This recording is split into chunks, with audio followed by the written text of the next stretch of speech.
Villainous Beats.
In the sky, it's a bird, it's a plane.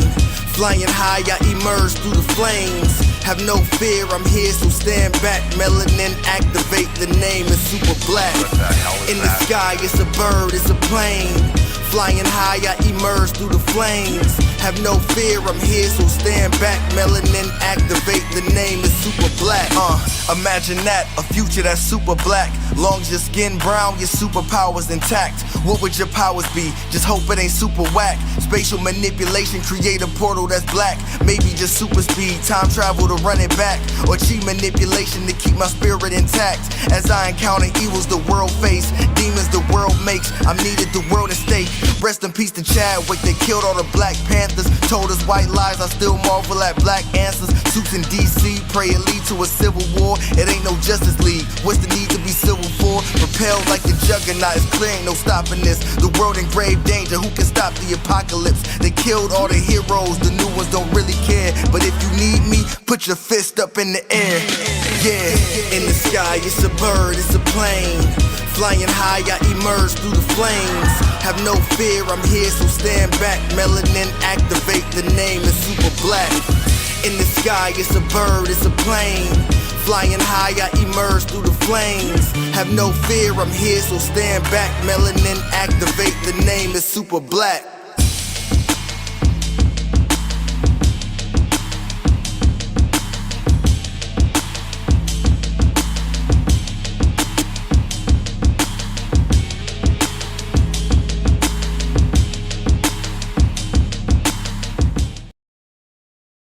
Hey everybody, it's Tuesday. We're back after taking a day off for some for a much needed information dump. But I'm your man on the wall, Chris Fury. Thank you for tuning in.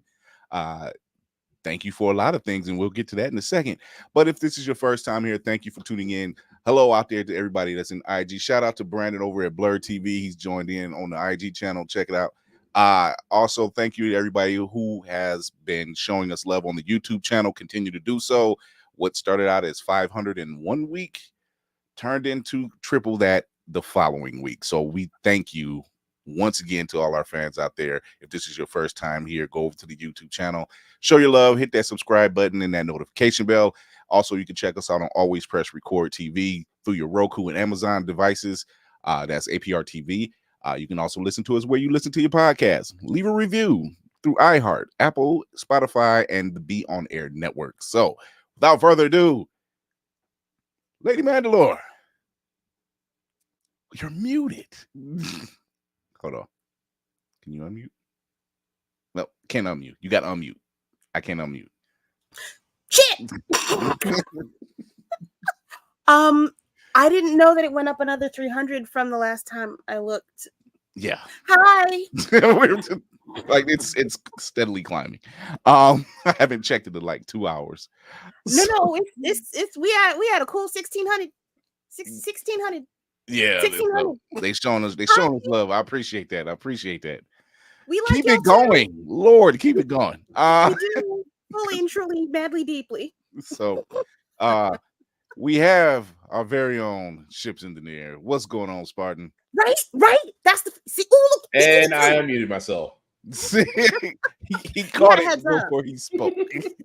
I did. I tried to put in the chat like I was like, oh, the mute train claims another. It's a new year. Oh, it's a new year. Oh my God! It is a fortuitous day. It is. They showing us love. Tafari TV's in the building. Hola, and holy shit, how did we outdo my own channel in a week? Dude, that's I don't know what happened. I won't question it. That means vast. I told y'all the algorithm is nice in February. We have 4 more days to abuse it. Hey, I was talking fully with faith when I said it, but apparently it worked. Oh, so apparently my mutant gift has been rubbing off on everyone then. Apparently. So yeah, if you are a first timer here, thank you for pulling up. Thank y'all for making this place explode in the last 7 days. So man, yeah, buckle up, Buttercup. We got a special guest in the house, Anthony Jefferson, who has a book that is giving me all types of vibes. Anthony, what's going on? Yeah. Hey, how y'all doing?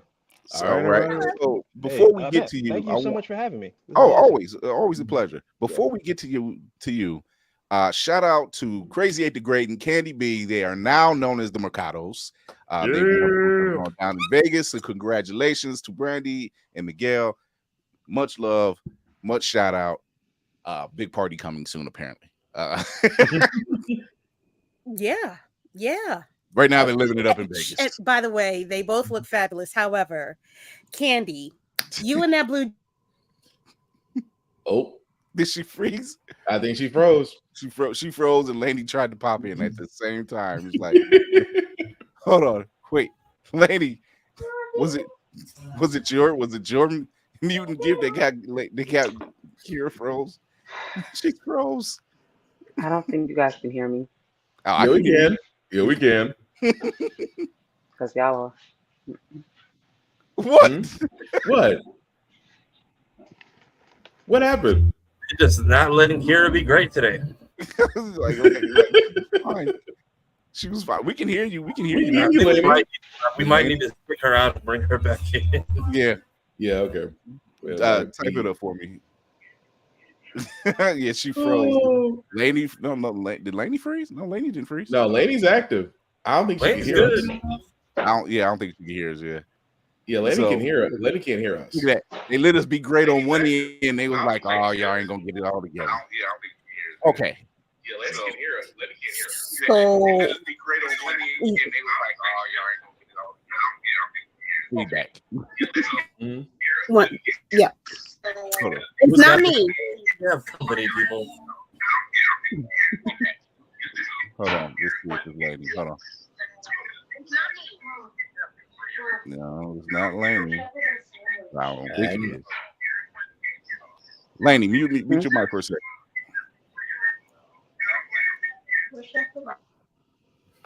It's Lainey. Yeah. Yeah. I was like, I know it's not me. She was getting feedback. Technical difficulties. We have a heavier load than usual today. She's got to Right. get her elemental and her spiritual powers together real quick. So Disruption in the force. I think it was my new toy that I have that messed me up. I had to turn it off. So you were mentioning Candy B's dress, you said? Yes. They both look lovely, and they both look lovely in that. Yes. You tried to compliment. Let's be honest. Who did you really try to compliment in that sentence? Yes. It's Candy. I think So Crazy. shout out I to think Crazy would have been fine with that. He's like, it's cool. We know who you was trying to compliment. Listen, look, from one sister friend to another, I if they out there, compliment them. Yeah. But once again, congratulations to the Mercados. They did a great job. They look fantastic. They're one other couple of blurs that I absolutely love. So they have been added to the ranks. So shout out to them. It's 227 today. So shout out to the show 227. Mm-hmm. No place like home. Oh, Jack A. Yeah. Yeah. So, Okay.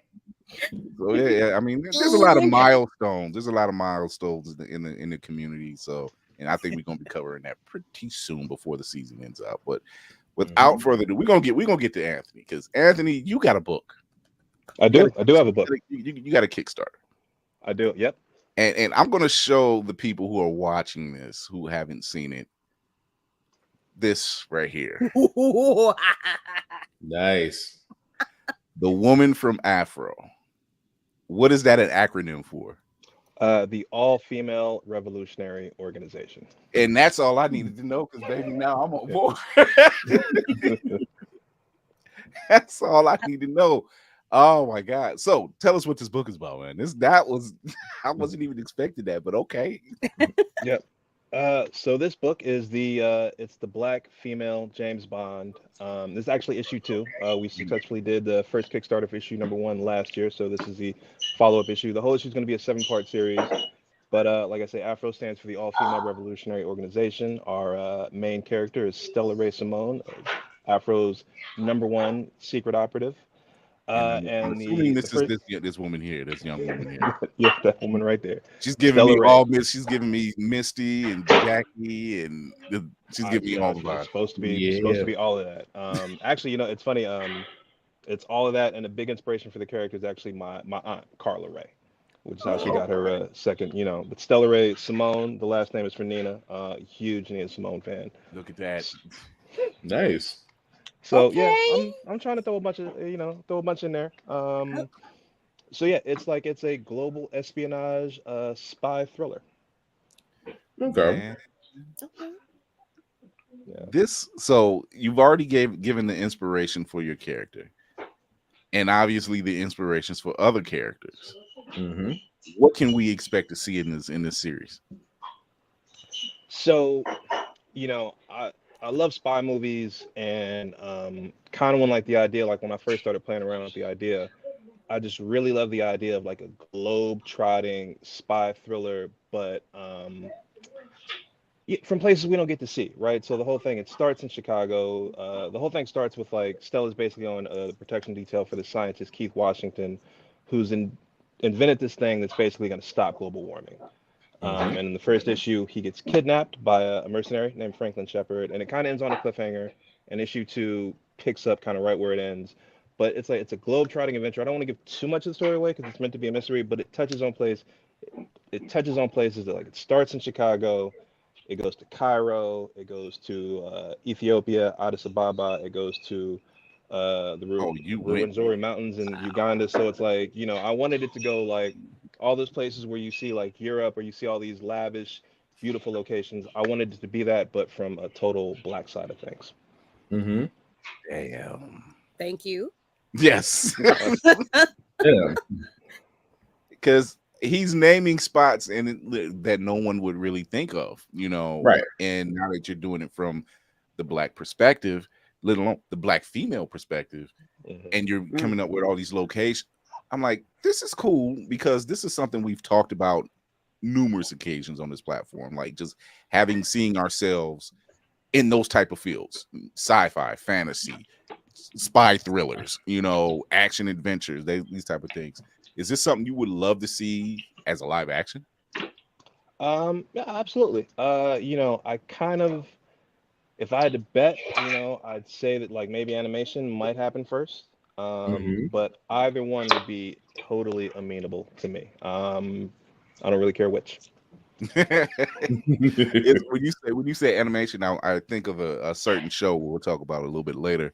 But I can see like if it's a spy thriller, we're talking there's some action scenes, like absolutely, like Mission Impossible type heavy ones. And yeah, it starts, the first episode has a little and the second one is a continuation, but no, I got some cool ones in there for sure.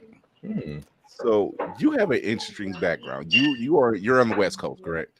And you work on television movie sets. Yeah, as lighting director. Sometimes I'm a lighting director, but most of the time I'm a set lighting technician. I'm in the union out here, which is local 728. So yeah, I've been working on movie sets for about 20 years now. Maybe a little longer. In the mix. He's already in the mix of things. Does it bother you when you see certain shows and you can say the lighting or something's just off? So when I first started doing it, I noticed like all sorts, like that was all I could look at. You get to a point where you get numb to it, so I don't care anymore. Now, I kind of I'm able to kind of tune out. It probably happened about 10 or 15 years. It was like, you know what? I don't care about how I might have done things. You know what I'm saying? I can actually just sit back and watch for the story. So, okay. Birthing the woman from A.F.R.O, because every time I see this image, I mentioned Misty Knight. I mentioned Pam Grier. I think of Sister Girl from Undercover Brother. The Undercover Brother, right? Yeah. I think of all these staples of Black women just kicking ass, and not even caring. And you said it was inspiration from your aunt. What did she say when you put that in context for? Okay, so well, I'll give you the whole story, right? And the way that the whole thing started was, in addition to doing the comic book thing, is kind of like I'm very new to that. I started a clothing company called Fro Life, which kind of started as a joke and then gained a little momentum. And so I was actually figuring out like just different shirts because I'm really good with puns, so I was kind of like just coming up with all these different ideas, and I came up with this idea to do like a line of almost like blaxploitation movie poster shirts, but just that it had like puns on Fro or Fro puns. So like one I did that I have like was the Perminator, but the Man from Uncle. I'm here for it. I'm here for all of it, every last bit of it. I actually got a poster. We're gonna do some shirts like that pretty soon because I got the artwork for that done. But so I came up with the Man from A.F.R.O, just like the Man from Uncle. And I actually got some artwork done for the Man from A.F.R.O, and I kept trying to figure out what A.F.R.O would stand for. And the only thing I could think of was the all-female revolutionary organization. Now, I want to say that I made the pivot to the woman from Afro quickly. I'd like to say that. I did not. It took me The like important thing is that you did.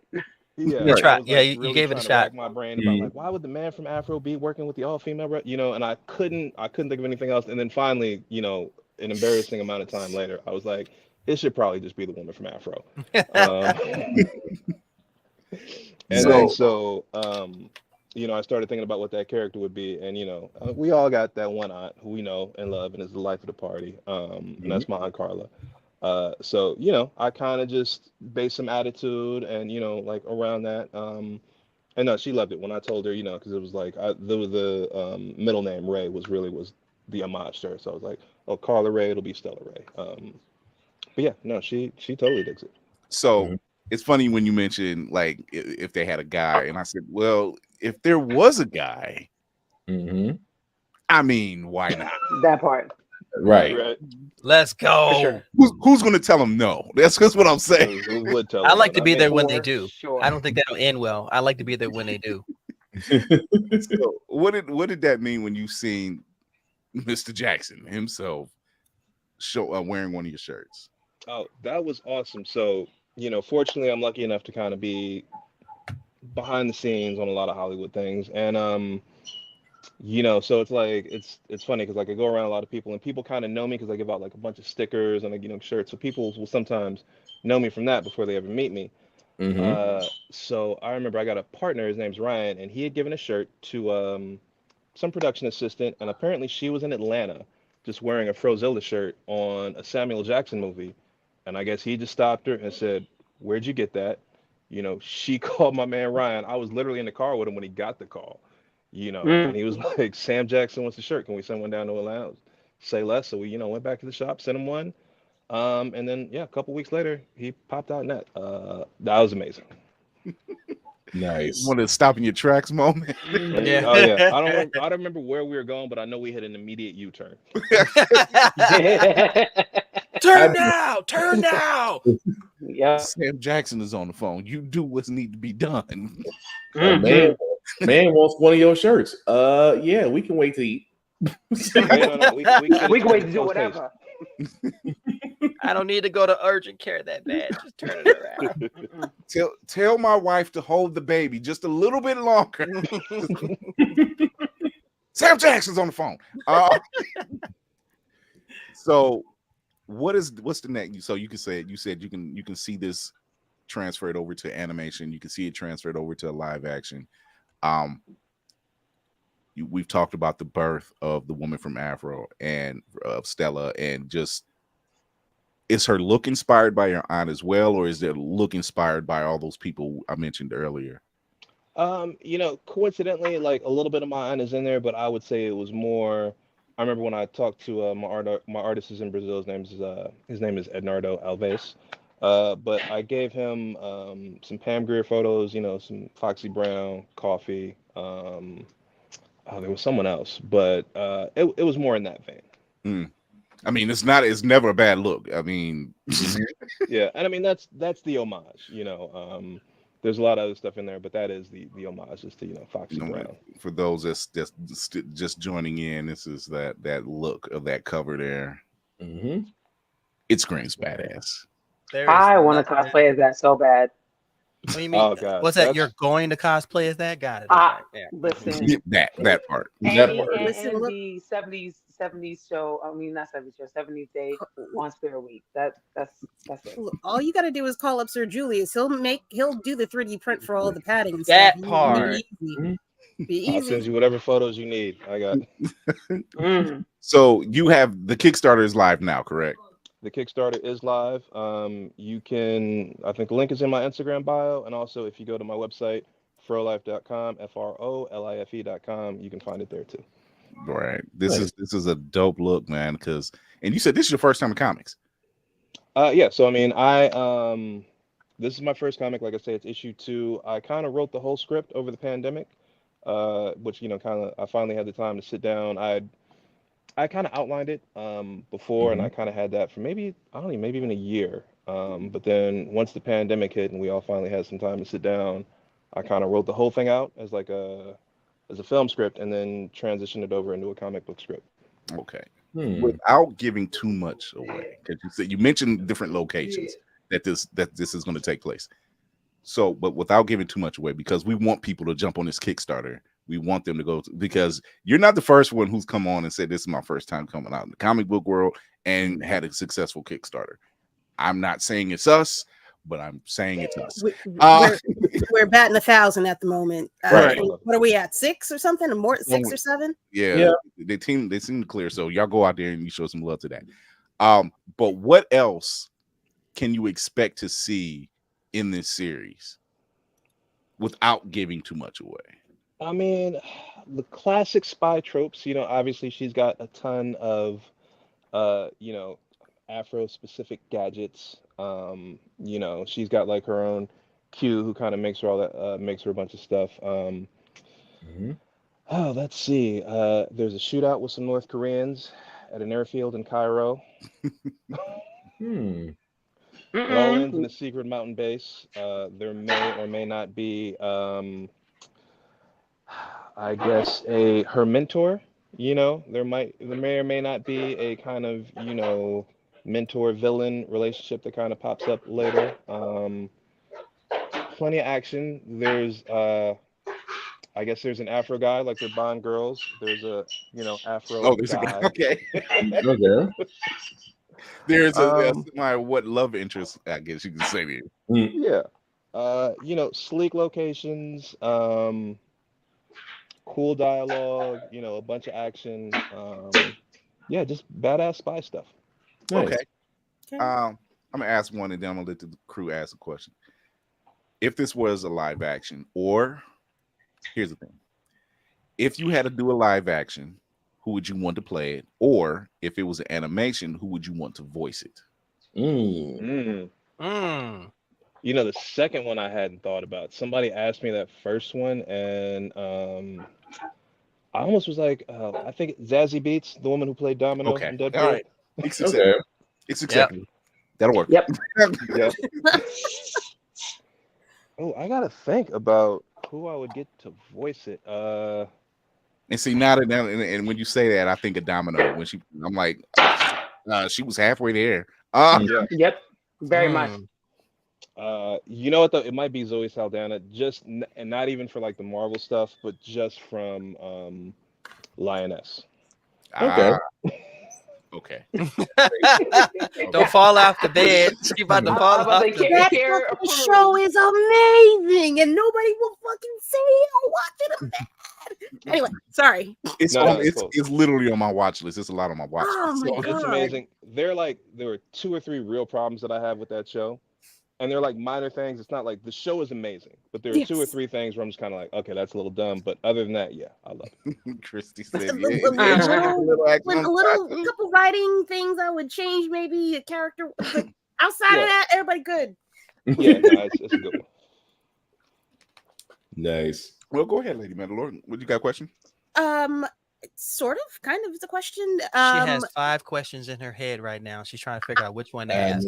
Right. I have a singular question with too many words.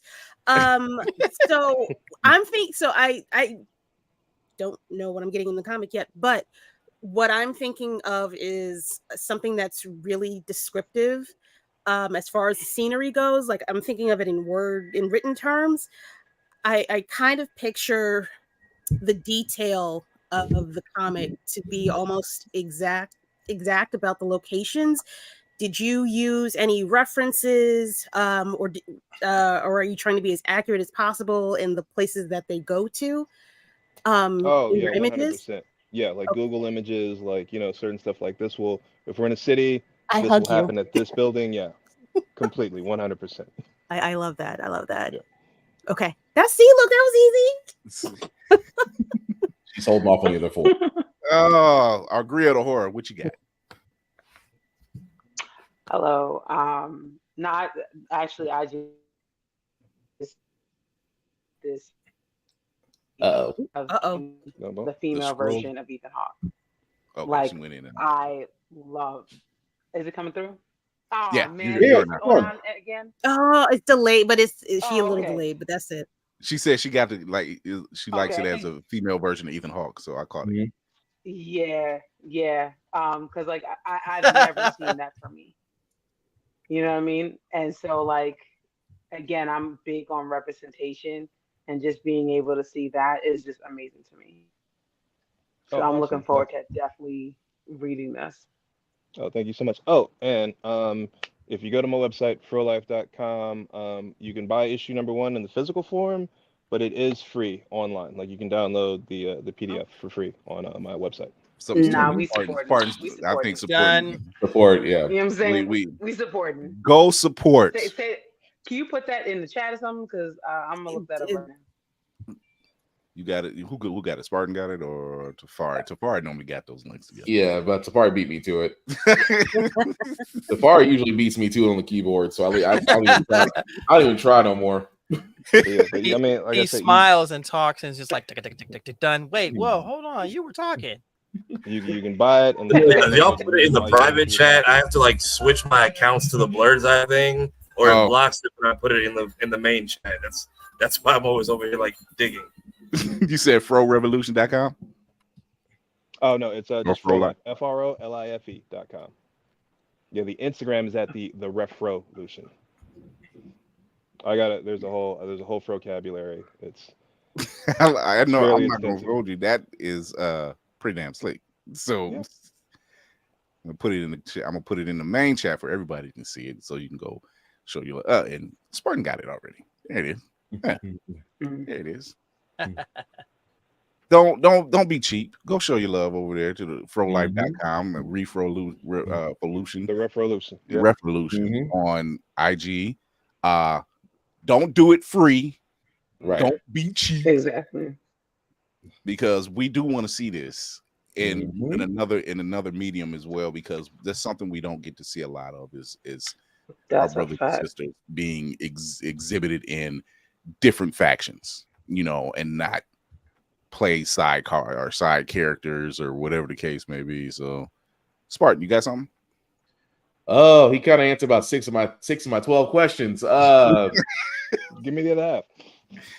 Because you saw my comic ones. I'm like, dang, he took okay. We covered that. Kira covered 12.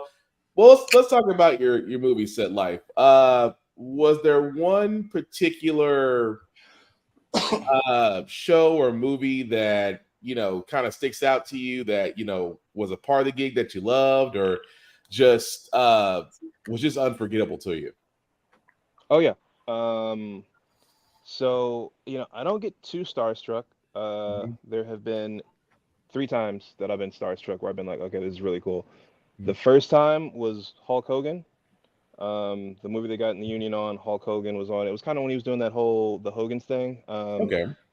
And he was, that was a little disappointing, to be honest. I don't know, just the whole vibe. I kind of wasn't with it. But I got to do an interview with Quincy Jones, where we went to Quincy Jones's house, and I was like me and like 4 other people in the room with Quincy Jones, which was amazing. Nice. And then I got to work with Prince for about a month. God, dang that! He puts. Sorry, gang. 1600. I guess we tapped out. All right. Kira, reattach. No, that's my uncle in my head though. He got to work with Prince. That's a hang your hat moment. Like, yep. Yeah, it was like every weekend for like a month he was making this little small movie. I got to be in the movie. And then the whole time we were there, he had his band, so we got to see him like rehearsing for his Vegas set. But yeah, it was nice. That was that's incredible. Nothing's come close. You are the second person that I've spoken to since I've been doing this show who has been in Prince's house. Somehow I missed the boat. Okay. A couple of years too late. Goddamn. There was a story around that time. There's like the whole entire story is long itself, but like every time I would go there, like I would find a new piece of the house. Like it was huge, and there was always like he had a ballroom. There was like the Prince symbol inlaid in the floor. There was an elevator in the house, like that was lined with purple velvet that had like the gold Prince symbol inlaid. You know what I'm saying? And so I'm thinking it's amazing. It was about the end of the week. they were like moving out, and we kind of been there. It was like a small crew. We're kind of like, hey, what's going on? Like, oh, is it like we're going? You know what I'm saying? Like, we got to give the house back to the owner. Like, the owner, it's like he had customed out this house, like I say, like just crazy. And like, oh, it was Carlos Boozer's house. What? Another Prince mystery. I swear to God. He's like, well, where does he live? This man become he lives. This needs to be on Chappelle. He is everywhere and nowhere all at once. Exactly. This needs to be on Dave Chappelle. At this point, Prince is the Batman of the music industry. He's like, he's there, but you will never figure out where his operations are. No, like that's not inaccurate. Like that's all we did. Like within the past this year and last year alone, I've heard more behind the scenes Prince stories, and I'm like, you mean Charlie Murphy wasn't the only one? Like, there's other stories. No, I know a couple people with them too. That it's like, and they're all kind of like what you would expect them to be. So did they really all have like a glowing aura around them when they walk in the room? Okay, so fact, right? I swear to you, I'm not lying. When I got there, right, and I didn't even know I was supposed to be staying. I thought it was just dropping off some equipment, and then I ended up being like the dolly grip, So basically, it's like, hey, come out here. It's like a camera dolly. It's this big, heavy piece of equipment. Lay out some tracks. So we're just chilling by Prince's pool. Right. And I'm like, I am trying not to flip out, but like my household was a Prince household more than it was a Michael household. You know what I'm saying? I love both. So the DP is like, hey, all right, we got it all set. We just gonna sit here and wait for Prince. I'm like, okay, cool. Everything's cool. I'm not tripping out. It's cool. We were at the pool. The house was like further up the hill, right? There was some stairs that kind of came down the hill. I swear to you, I was not looking at the top of them steps. There was a sound effect. Because I know that, like, literally my head just whipped up and I see Prince not even walking down the steps, just at the top of the steps in a sleeveless beige karate suit, flanked by his two 18-year-old dancers. And it, like, he took a moment before and then he started just diddy bopping down the steps. Yeah. Whatever you heard is wow. True. Wow. Wow.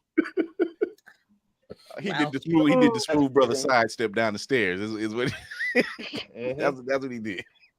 Great man once said, "Get the French toast out of here." I am done. That right there had been like, I just saw this man just smooth coming down some steps as if a damn song was playing. I swear I heard music in my head. I bet you was playing in your head. To this day, there was a sound effect. Wow. Prince is probably the only cat I know who won a Grammy, and then when he went to do the interview, he did a set instead. They would ask me a question. He was like, "Nah, we would play a couple songs." I'm like, "Are you going to tell him no?" Who's gonna tell him no? Who's gonna tell him no? Nobody. And you better record the set because I'm pretty sure your publicist is gonna be pissed if you don't.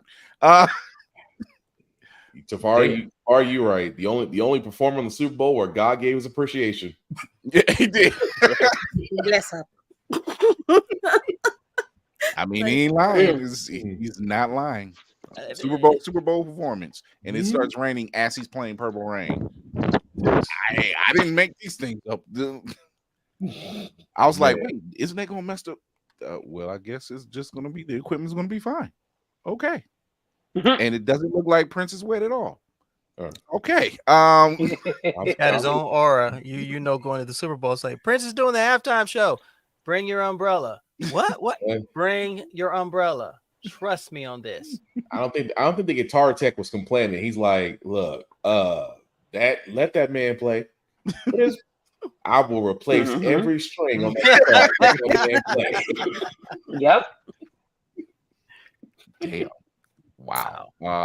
How do you have that? You don't. It's Prince. I mean, you can't talk Prince. He did it. He played. This is how you leave the room, people. Speechless and wanting more.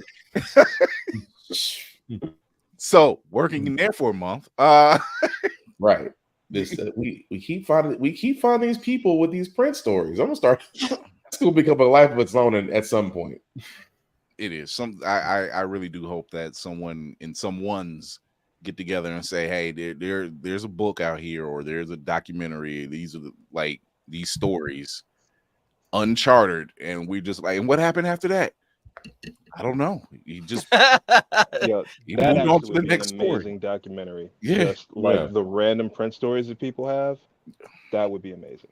I actually heard one maybe a couple of years ago where when Michael passed away, and I can't remember who was telling the story, but he said Prince called him over to the house, and they sat out on the balcony for hours until the sun came up, and that's all he talked about was all his Michael stories. And I'm like, you're sitting there talking for hours on end about how great of an artist Michael Jackson is. Like, all that talk about Prince versus Michael is nothing. It means nothing. I mean, that's the truth, though. I mean, we got Navy. You got any questions, man? You look deep in thought over there. Yes, of course I do. How dare you? And I thought he was sitting here all quiet and whatnot. I thought he was trying to convert, like trying to figure out, like, that is a lot of Prince information to kind of. Navy had a Rolodex of questions. He just needs to go ahead and ask them. Nah, I'm not like Kara. See, my database isn't large. First of all, the comic is amazing. I love how it takes a throwback to the 70s, the exploitation, especially the movies, because I grew up with those, Cleopatra Jones, Superfly, Mother Jugs and Speed, all of them. Is there a artist or writer in the comic world that you would love to work with on a future project?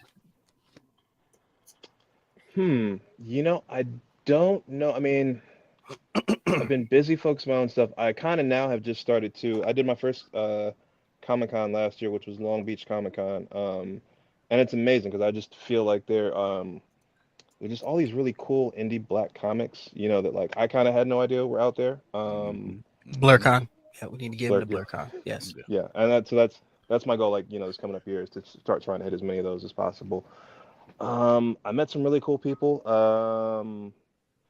There was one I really liked. Nice. I think Royal Oak Comics, but they had this really cool one called Who's Bad. The dude's name was Jamal Hurley. Harriet Tubman Demon Slayer. Yes, that's family right there. Yeah, that's David. Yeah. I haven't read the comic book yet, but I need to order one. I've seen, what is the name of it? It's not the protagonist, the antagonist, I think. Is that yeah. So like I've seen that, I haven't read it, but that I was like, yo, that's really, really cool. So I mean, I think those might be the three that I can think of off top. Yeah. David Crownson, who does Harriet Tubman Demon Slayer, he's good people. He's been on the show. He had his stuff show up in Times Square, and I'm like, man, that's one I've been following. Where it's like, that's just, I mean, the concept, the art, the execution, like that's all just amazing. So yeah, that's good stuff. And the antagonist, good stuff. Like, it's what we do here is like we just highlight all the black indie artists and comic writers because, like you said, we don't get to see them enough, or at all for that matter. Right. And there's just a ton. Like there was some stuff I was aware of online, but then just even going to the Comic-Con, like Long Beach Comic-Con, which isn't I guess like quote unquote a black Comic-Con, and seeing some of the creators there, I was like, there's some really cool stuff out there. There's a pool. There's a I don't even want to say pool. There is a sea of black indie creatives who are, if the right exposure was there, would be putting the two big houses to shame. Honestly, just because the different styles of storytelling, there's different styles of art. One thing we always talk about is like, hair texture and hair, we're just now getting stormed. Just now getting stormed with Kinky Curly. And it's just like, it took you how long? So for all their artist work, they could not figure out black people hair for the longest goddamn time. That's because they ain't got it. Was there really that much of a impetus on them too? I just feel like there wasn't ever really pressure, and if like, if you kind of don't deal with it day to day, I mean, we all know what it's like to have. I was just saying that. If you don't have it, you won't know how to deal with it, let alone illustrate it or even envision it. Fair. but also randomly shout out to Virtuous Con because they had a whole panel about that this weekend, teaching people how to draw black hair. It's needed. Clearly needed. Thank you for putting that quote up there, Verb. I appreciate it. I will stand on it. As the children say, standing on business. You won't hear me. Yes, I still purchase those things, but at the same time, I'm going to say something. Right. So, but man, Anthony, this is. I'm looking at some of the panels like you have, and I'm like, the art itself is dope. And Oh yeah, my artist in Brazil, like I said, Eduardo Alves, is amazing. I actually met him through the guy that does my colors, Jermail Lessie, who's got his own comic book, Absolver, out of Concrete Comics. Yeah, so he's doing my color, and then he introduced me online to the artist who's down in Brazil. But yeah, he's amazing. See, this is what we need. We need good stuff like this. I'm gonna put the Kickstarter up here too. A web of artists, if you will, not Madam Web, but a web of artists. One of the cool things too is like if you go to the Kickstarter, there is what I plan to do over the life of the project is, I think so far we've touched like 4 continents. It's like North America, South America. The guy that did the cover for issue 2, the A cover, is Riley Coyote, who's out of Nigeria, and then my B cover guy is based out of Manila. So the actual collaboration has been almost more international than the story will be, which has been like phenomenal. Wow. Nice. Wow. I'm loving this. I'm really loving this. Ain't got no business being this slick. But yes, it does. That means it's a good thing. That's a good thing. How darest thou? I dare. I want to show this piece that's on the Kickstarter just to give people an idea what they are getting, what they're missing out on if you don't support. Here we go. Nice.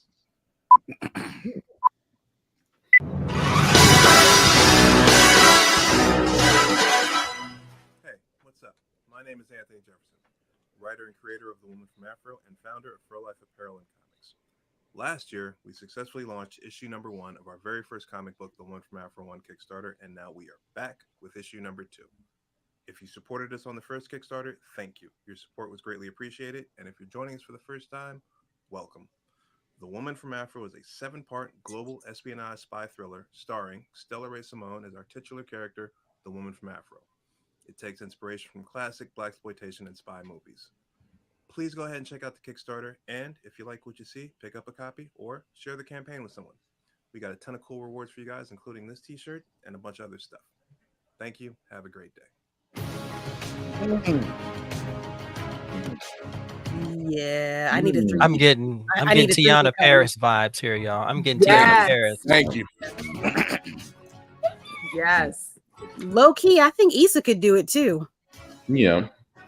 Low key, I think they both can be in it. Yeah. I'm not turning nobody down.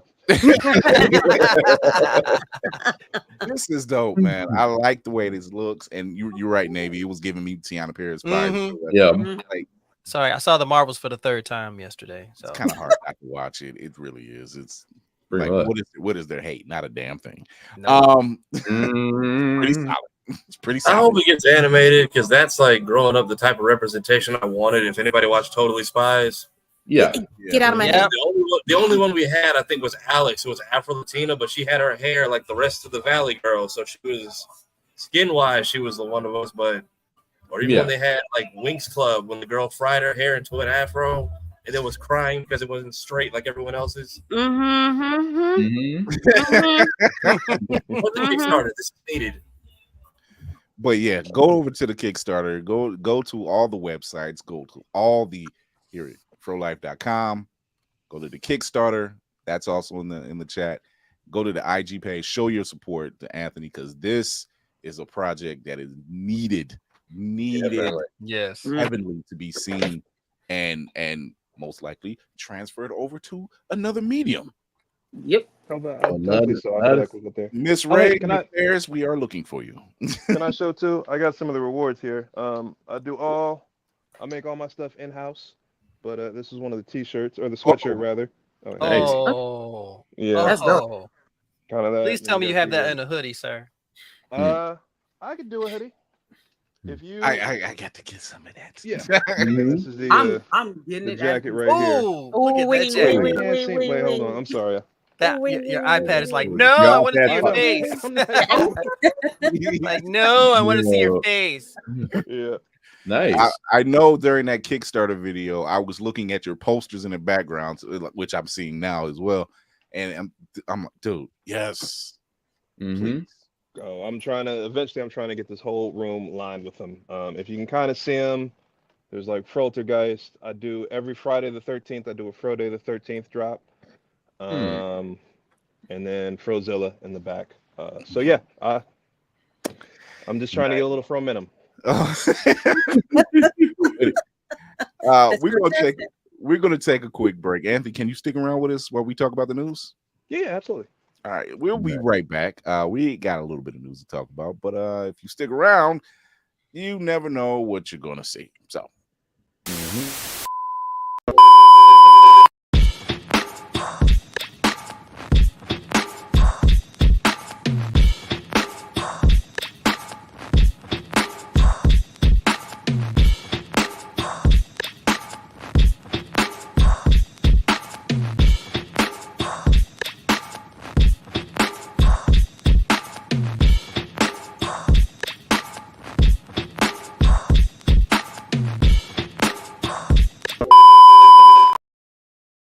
Blurred's Eye View is a proud affiliate of Otaku Noir. Use the code Blurred's Eye View for 10% off on all items. With a different nerd-themed box filled with items made by talented blurs across the country, you surely will not be disappointed. Go to otakunoir.com. Otaku Noir, the #1 blurred mystery box company. This just in. Feeling groggy in the morning? Coffee just can't give you that pep in the step that you're looking for? Try Pop Starts for that great get up and go that adults need. Pop Starts has the vitamin and nutrients that only grown-ups can partake in, and with flavors such as tossed salad and scrambled eggs, and Jack Daniels and Bud Light flavors to start your day or end it. There's nothing better to wake up to unless you count that depressing cubicle job. Well, anyway, try Pop Starts today. Pop Starts is not part of the Kellogg's Corporation. Pop Starts could give you diarrhea. Pop Starts are not found in your local grocery store. What's happening? Hair longer, money ain't, so pay attention. Last couple seasons on the show have been very busy, and just to make navigating that easier for you all, I've taken it upon myself to go ahead and clean up the channel a little bit. However, if you are here for just a specific type of content, or you're new here and want to see what we're about, highly recommend our playlist section for you. If you want to see us react or review movies, trailers, video games, and whatnot, that's up there. I get it, not everybody can sit through a 2-hour podcast. So if you just want to see what the best or funniest bits were from each episode, that's going to be our highlights section. If you want to see some of the cool guests we've had on for interviews, up here. If you want to see some of the cool guests we've got to interview IRL, over here.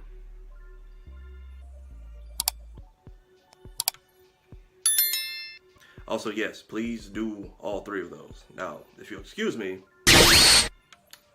still looking for answers on that.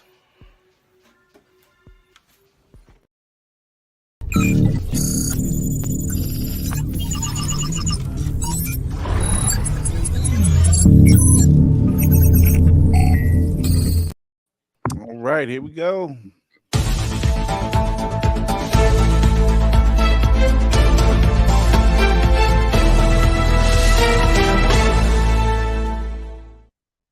Sony. That name is a curse word now. That's all I gotta say. Absolutely. Oh, I thought it was Tesla. That's the other curse word. So amongst the bomb of Madam Web, they also are dealing with a significant PlayStation layoff, starting with 900 people over in the London branch.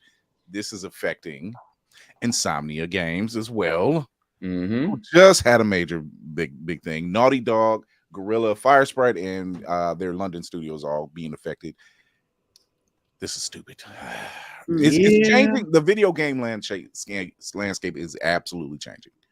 We know this now. It's no secret. And we're team physical media over here. I don't think they've seen this. If they seen this downfall coming, then okay, kudos. You planned ahead. But if you didn't, after the banner year you had just releasing Spider-Man, this is not good. Mm-mm. At all. It's not good.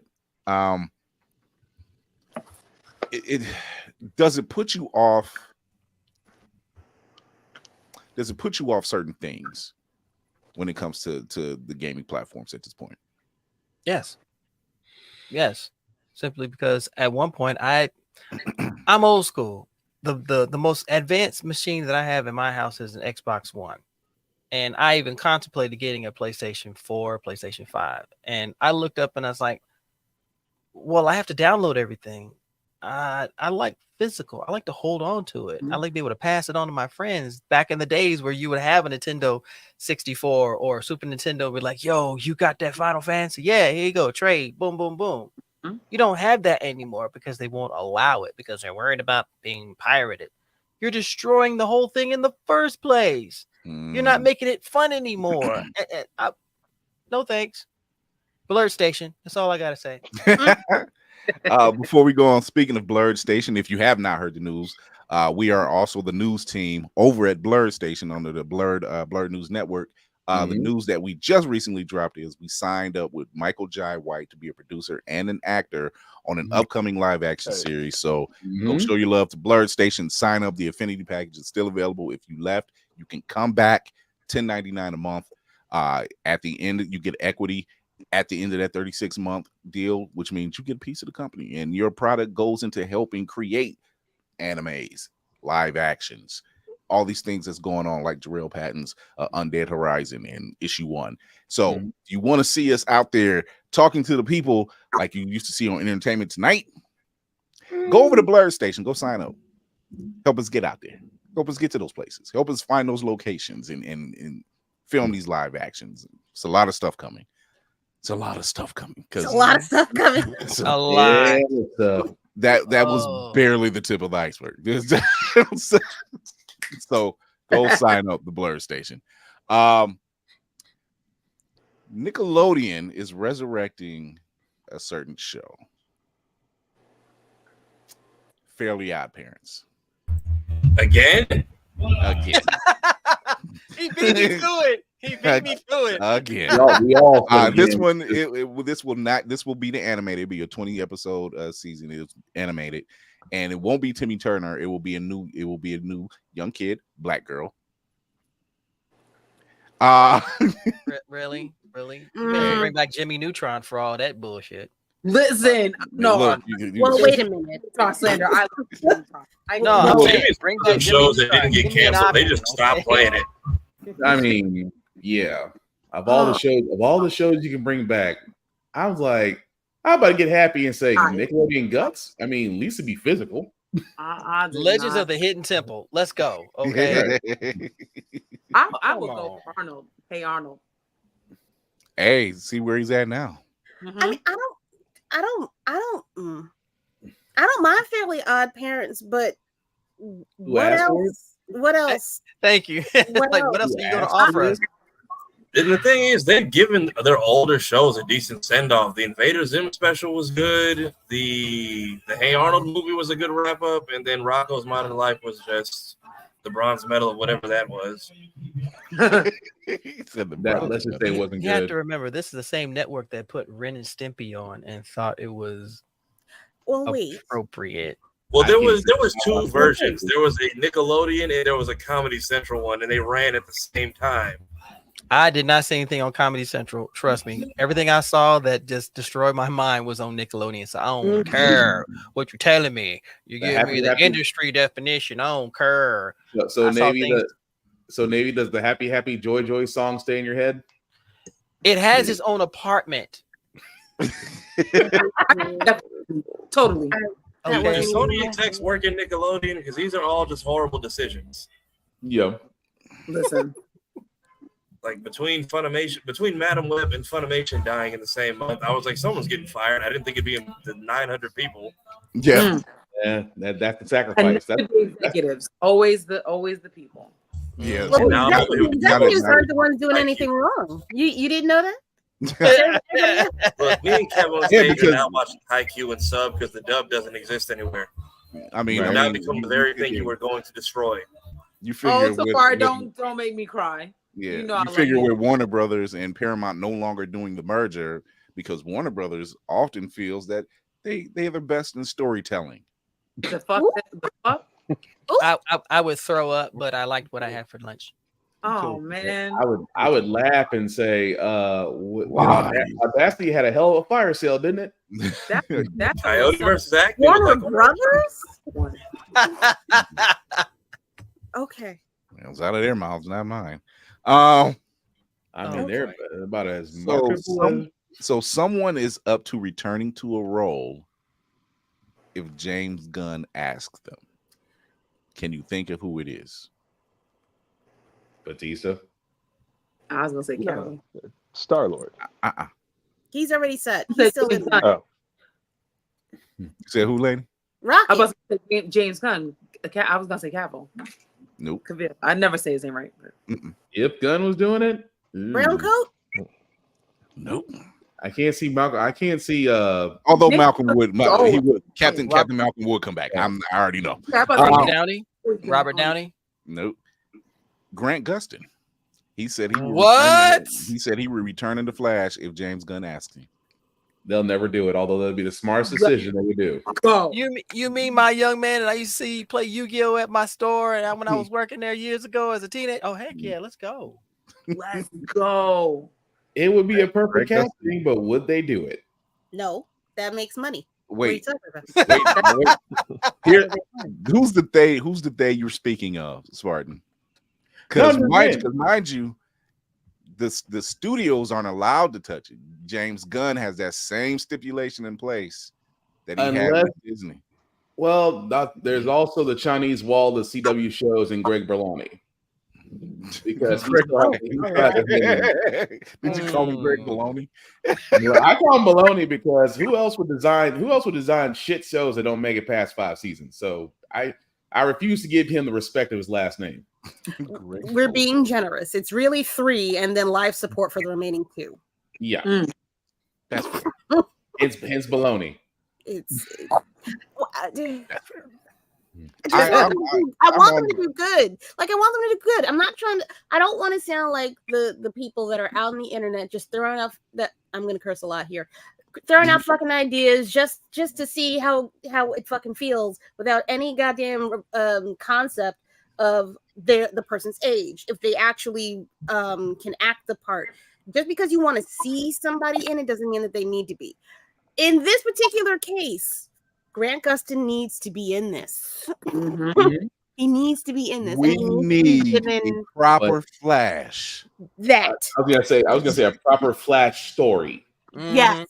A proper Flash story. Do not do Paradox. Please don't do Paradox. Don't do One-Time War. We don't. All due respect, Mr. Keaton, you were fantastic. Mm-hmm. But we're not looking for Batman and Friends. We're looking for the Flash. Can we do the 1 minute war? Because that was actually a pretty dope storyline. If they do the 1 minute war, they have to do what was the story before that? Shit. There's a story that leads up to the 1 minute war. I can't think of it to save my life right now. I can't remember it either. It'll come to me momentarily. Yeah, but she's spitting. She be spitting. Hot fire. There are the MCU said they're ready to introduce Miles Morales into live action. Hopefully not the Killmonger haircut.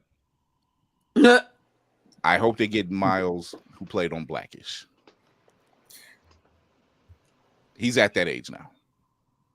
I can see that. He's at the age. He's at the age, and at the same time, if they don't get him, you'd be foolish. You need to strike while the iron is hot. But that'd be par for the course. They've been known to make foolish decisions before, but then they wonder why people aren't falling into their honey trap. They woke up. What else? What you saying? I don't know. If we had to do a Miles Morales, and we couldn't get who we wanted, who would it be? See, I'm silly. Because I'm I'm gonna tell you now, we're gonna if they don't strike now, they're gonna have to go to another young actor who's an up and coming who we haven't seen yet. One. I'd rather. Yeah. I'd rather have that. I say this because right now, Millie Bobby Brown just turned 20 years old. Yeah, I can't. And we've been joking for years that by the time we get season 5 of Stranger Things, they be grown. And here they are, grown. Honestly, Lucas from Stranger Things has a full grown ass man beard. He does. That's why Today. it was too late. It's only black. That boy out on yachts, living his best 20-year-old life. He's not. I've been saying this for years. These roles that are coming up, you can't use established stars anymore. You need to bring in fresh young actors and actresses. Give them the opportunity to establish themselves in whatever pantheon theatrically that has been established. You can't keep using the same faces over and over because the credibility of believing that character. And guess who's doing that right now? James Gunn. Yeah. I'm all for it. He's digging in the crates for new actors. He did it for Guardians because let's face it, most of the people in Guardians, they knew some of the people, but they weren't established like they are now. I was telling Chris. Yeah, Dave Bautista himself said it before he did Guardians. He did roles, but they were okay. He said he didn't really feel like people knew him until he did Drax. And then with Chris Pratt wasn't the powerhouse. He didn't have that look. He was Parks and Rex. He's Parks and Rex. He was doughy around the edges. Nobody was looking when they seen him. They were like, you "Oh, wait real tight with that doughy." He was nominated around Velociraptors. What was thick but cute. Not to say that, but he was. Nobody was looking for that. Nobody was looking for that. Nobody knew Bradley Cooper could do a voice like that. And it's still weird seeing him say it.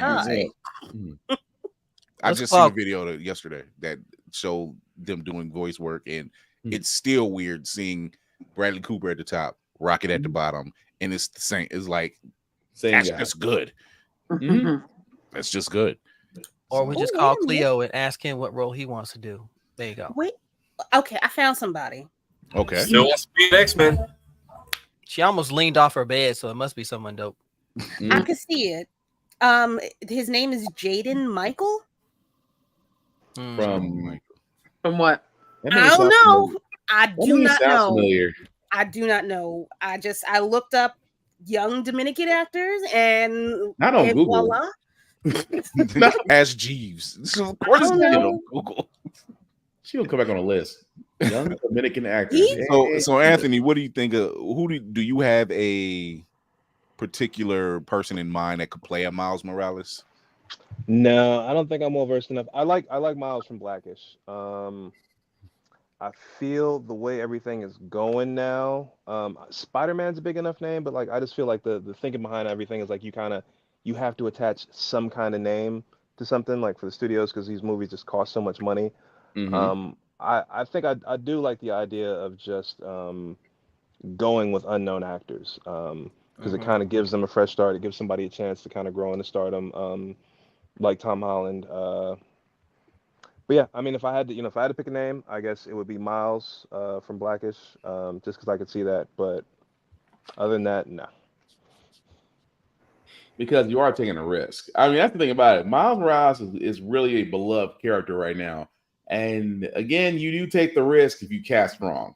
I get the whole idea of casting somebody new, which again would make sense. You want somebody age appropriate, again, would make sense. But it is a risk unless you have the right person. I mean, even Tom Holland was a dice roll until Homecoming. Yeah. And let's put it like you said, Miles from Blackish, he's been campaigning like crazy. Like he wants it. And I mean, let's be honest. Donald Glover playing the uncle, and you look and you're like, it was always there. Yeah. If there's anything, just let the man have it. I mean, just let him be proud. Let him be Uncle Aaron. Let him be Uncle Aaron, and let's just walk it out. And and it's fine to change some of the background for Uncle Aaron for a live action. It's completely okay, you know, because it doesn't have to be that same Prowler from that universe, right? We just know there's an Uncle Aaron who's a Prowler that's in Across the Spider-Verse. We know that, so it could work if. And once again, this goes down to writing. This boils down to writing and how you can get that adjusted. And Ray, I had a discussion today. I said I'm trying to watch Eternals again because character-wise, not a problem. Story-wise, drags. Yeah. And that takes away from you wanting to watch the film. Black Widow, great story, bad timing on release. Yeah, man. Because let's face it, is Black Widow really bad? No, it was just how do you care for? We already know the ending. Like, how do you care for that character? They're not here anymore. $30 Disney Plus. We've said this before, and we continue to say it. Writers who are writing these movie scripts that have no knowledge of comics are a detriment. That right there. They are a detriment to every universe, Marvel, DC. When Image finally starts coming out and creating their features, and any other creators out here who want to put them on the screen, if you have shabby writers who don't care or don't know anything about the source material, you're going to cause a problem. And then you can't get mad when the general public doesn't react positively because they look at you like, what the hell did we just watch? If you put no love and care into what you do, why do you expect others to? Right. So I think and the Marvel universe has like a few problems to me, but I think one of the big one is I'd like them to see going back to just more self-contained stories. I feel like they lose so much trying to shoehorn everything into the wider universe. Yes. And it's like, people forget that like those first couple of movies, like all it was a little tag at the end that like, oh, hey, these are going to connect. But that was it. Yeah. But it's like at a certain point, it feels like a soap opera. Like, oh, I missed this show. Like I missed this movie or I missed this TV show. And now I don't know what's going on in this movie. And now I mean, I agree. Like you just need to get back to basic. Like Miss Marvel's a perfect example. Miss Marvel was a completely contained story until that last scene. Ding ding. Yeah. Otherwise than that, it was a great story. I think their other issue is that they're not being patient like they were in the beginning of all this. Thank you. If you we want to see this.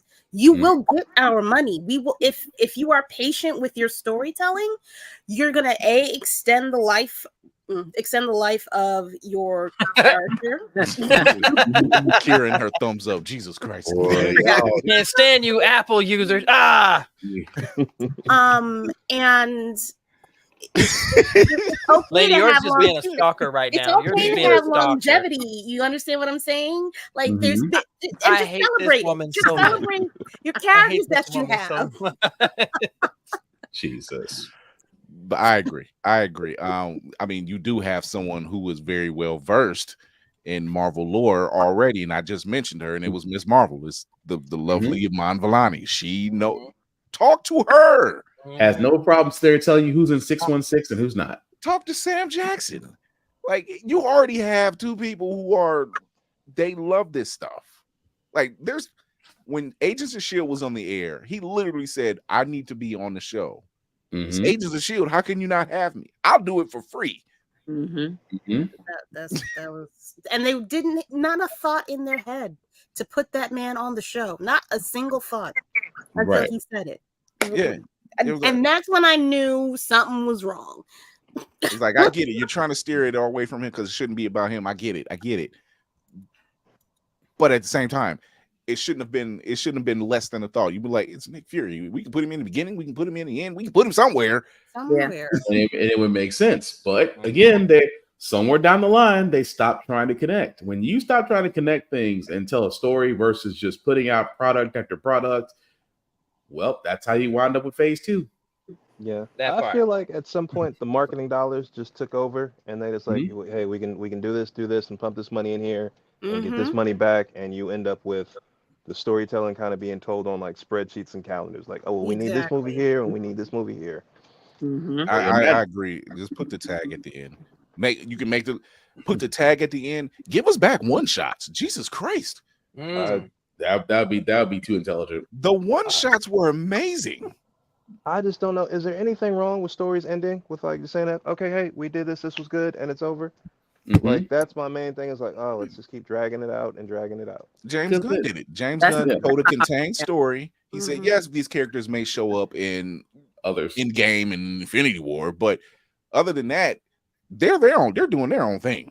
Like somebody might pop up, Thor might pop up, and that's it. But other than that, this is their story. Like, we don't need Tony or we don't need Kat, we don't need Natasha. They're doing their own thing. And you made people care. You made people care about literally the least favorable group in the MCU, now the most popular group in the MCU, and you made people care. You know, the only one that they have left that I genuinely would have concern for is the Hulk, and they're never going to get. I don't understand why they are not going to give that man a story. Something. Give him something like. Oh, well, they can't do the Hulk. And then to tell him that it's not happening. What? They don't have the right. Even though Universal's rights will expire at the end of this year, they still will not do it. It's kind of a waste. Isn't the Incredible Hulk already on Disney Plus? Yes, it's on Disney Plus, but you know, it's the mouse that he runs. Whatever the mouse made a deal. So I mean, they already have, I think, enough rights, and then the leader has just been out there for 2 decades now, or like what? Yeah, which he is showing up. He's showing up in Brave New World. So yeah, Brave New World. Yeah, so he's showing up, and I think by the time that might be right around the time everything falls off. And who knows what happens from today up until that point. Like, they may end up changing their mind. They say, no, we're actually going to do a Hulk. But the thing about it is, they should, just because the Hulk really does have a lot of stories on his own. Oh yeah, and I mean, not even counting World War Hulk when you try to tie Scar into it, which was a terrible weak ass excuse. But let's just be honest. Mr. Fix It. It was a terrible week ass. Yeah, Joe Fix It. Joe Fix It would be a great one shot. Because I would love to see a Joe Fix It. Like just watching him go from green to gray. Now he's wearing a suit and he's being an enforcer for the mob. But in Vegas, all places, Joe Fix It would have worked great during the 5-year blip. Yeah. Yes. Yes. That would have been perfect during the 5-year. The same way about Heroes for Hire. Yeah, it'd been perfect for the blip. Like during 5 years, had Thunderbolts. Yeah, that would have been a perfect time for Luke Cage to mention the man that should not be named for $200. Like, just literally, what's the problem? A man owes me money. Where you going? I can't tell you. Just know I'm standing on business right now, but that man owes me $200. Oh Lord! If he says that at the dinner with his cousin, and he has a son, and he's just like, I can just hear Jennifer say, "Hey, as long as you don't come back with another kid, we're fine." Now, here's the thing too. I thought about this after seeing Falcon and Winter Soldier, which is one of my top tier favorites. I don't care anyone says. If you don't like my opinion, I don't care. Hey, it's John Walker getting his ass whooped. I mean, but that part. But you bring in Baron Zemo into history. So you introduce Baron Zemo. So why not come out with Thunderbolts, since he is basically Citizen V? Yeah. I thought that would have been really dope during the blip. You don't have a whole lot of heroes. Yeah, because that whole Agent 13 thing. I don't like how y'all did that. Where's the payoff? He's alive. He could make an appearance. But at the I'm same sure time, he can make an appearance like Ultron can still make an appearance. And I'm serious. Like, Ultron can still make an appearance. Like, he can still show up. There's always a copy of him somewhere.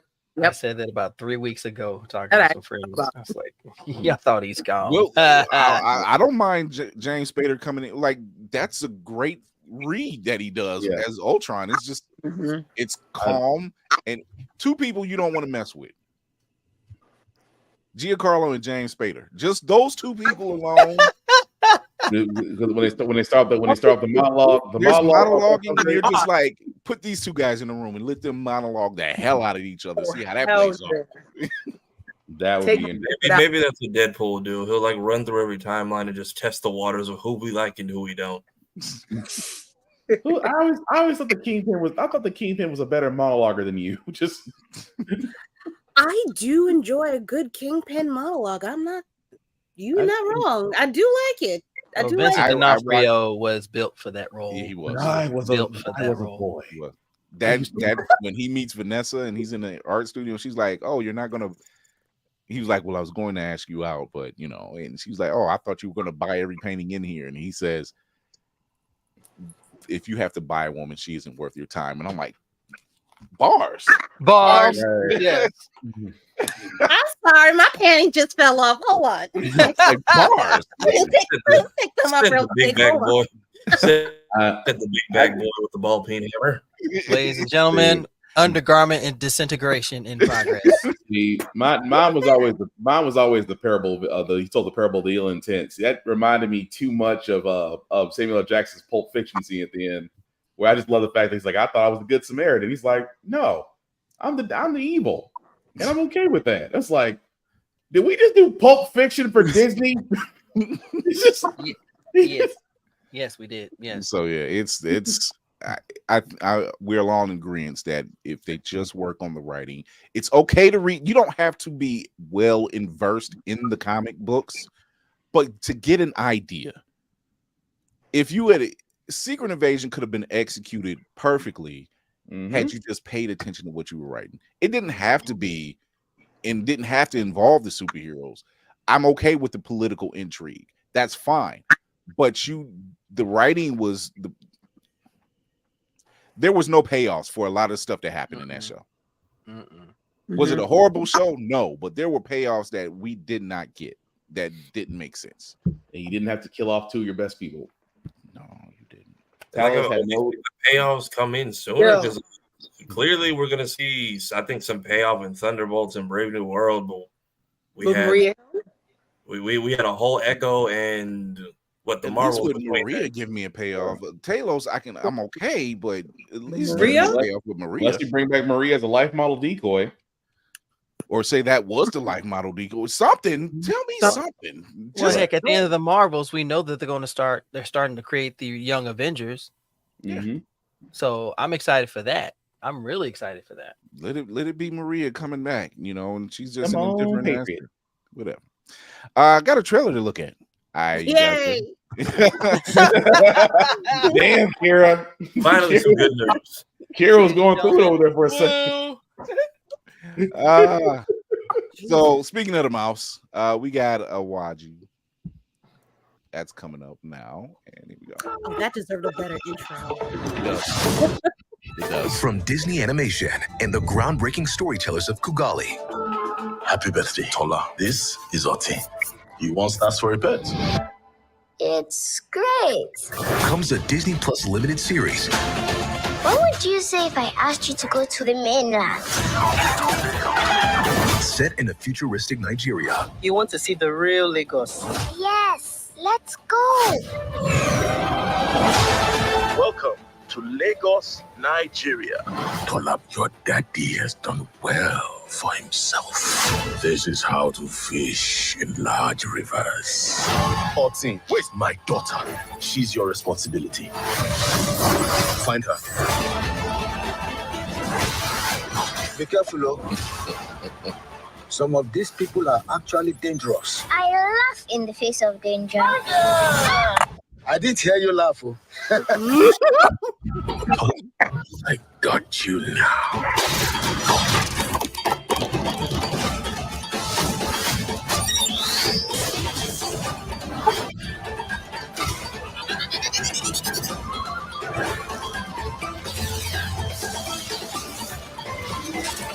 Oti. Go! Actually, kind of cute. I take that back. Oh, it's tomorrow. It is tomorrow. That looks good. Art direction, the art, hair. It's giving me hair, and I'm here for it. Afrofuturism. I'm about to say she looks a little like your character, Anthony. I was gonna, yeah. Yeah. Yeah, no, I dig that. That looks really cool.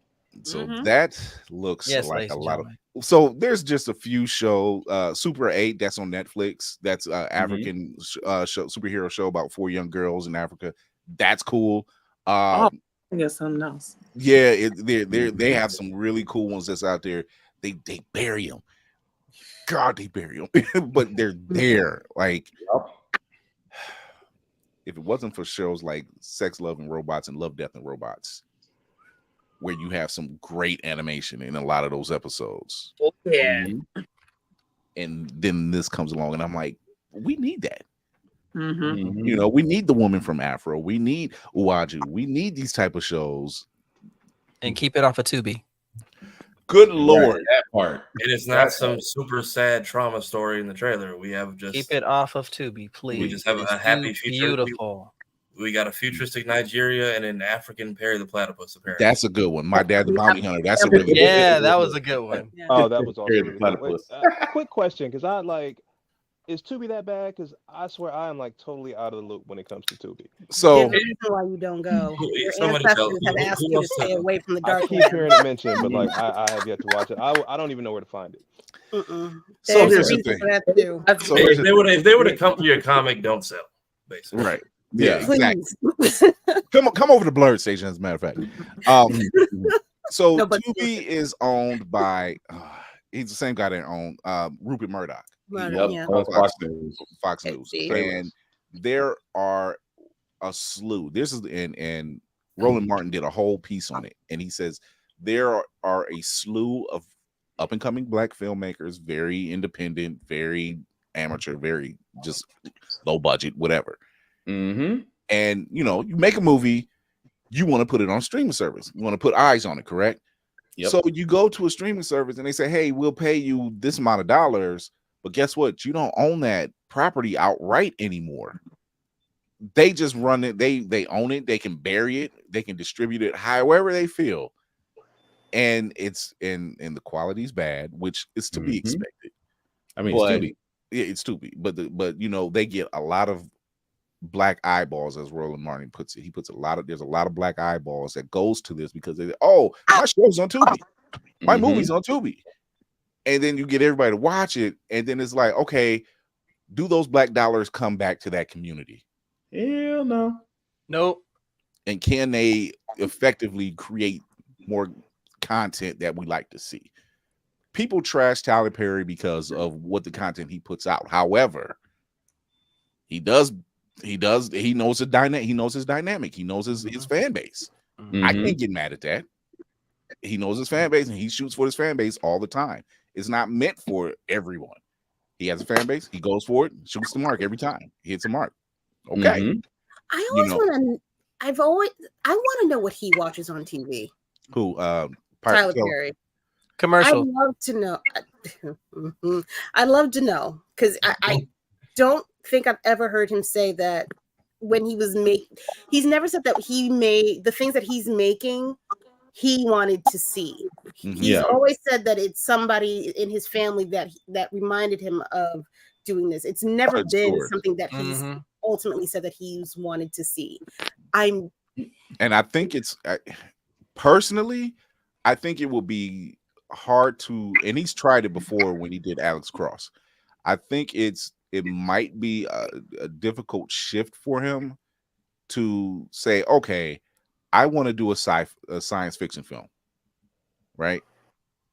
And to have that level of quality that reflects that, not have that certain fan base. And I think his fan base would be hard pressed to kind of shift over as well. Yeah, it can be done, but I think it's hard for him to do. We know he watched the Boondocks once. We found that out very quickly. To put it in those terms, we, as a creator, you are granddad. Tubi is the itis, and it's owned by Ed Wensler. Yeah. That's perfect. I get that. I get that. He's like, I get that. I get that. Anybody was confused. I hope that cleared it up. However, this show at least seems like a breath of fresh air. There's no like trauma porn in the trailer, so I'm happy. Oh yeah, yeah. Anthony says, I get that reference. Oh, clip that to Far Eye. Clip that. Oh, this is still a walking timestamp. Okay, cool. So interesting Nigeria. I'm sold. Yeah, I'm all for it. Whenever I see something like that, I'm all for watching it because we all have kids, nieces, nephews, whatever. That they don't get to see ourselves too much. They're getting exposed to people like Black Panther and Storm is the pinnacle, right? But then they say, what else? What else is there? It's stuff like that. Supposed to be layers to this thing. There's levels to it. Right. Yeah. I mean, now when people ask Akon, what is a city going to look like? He can just pull up an episode and be like, that. Yeah. Is he ever going to build that city? I'm not saying that building a city is easy, but I'm still waiting. Do we at least have permits yet? Like at this point, paperwork is important. We got some really nice PowerPoints.